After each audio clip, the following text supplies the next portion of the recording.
Deməli, hal-hazırda qarşımızda olan tənlik qurmaqla məsələ həlli tapşırıqlarına nümunədir.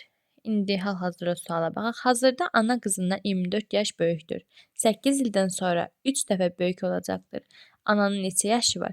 Deməli, hazırda ana qızından 24 yaş böyük olduğunu, qızın yaşını x kimi qəbul edəndə, deməli, x ananın yaşında x plus 24 kimi qəbul etməliyik. Sonra bizə deyir ki, 8 ildən sonra qızın yaşı, deməli x plus 8 olacaq. X plus 8.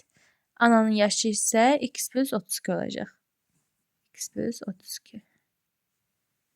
Sonra deyir, 8 il sonra ananın yaşı qızın yaşına 3 dəfə böyük olduğunda nəzərə alsaq, deməli bizim misalımız x plus 32 bərabər 3 vurulsun. X plus 8 tipli tənliyimiz alınacaq. Deməli, bunu da sadələşdirsək, x plus 32 bərabərdir 3x plus 24. 2x bərabərdir 8-ə, x də bərabər 4-ə. Sonra bizə məsələnin şərtində ananın indiki yaşını soruşur. Deməli, x plus 24, x plus 24, 4 plus 24, x-in qiyməti 4-dür. Cavab 28.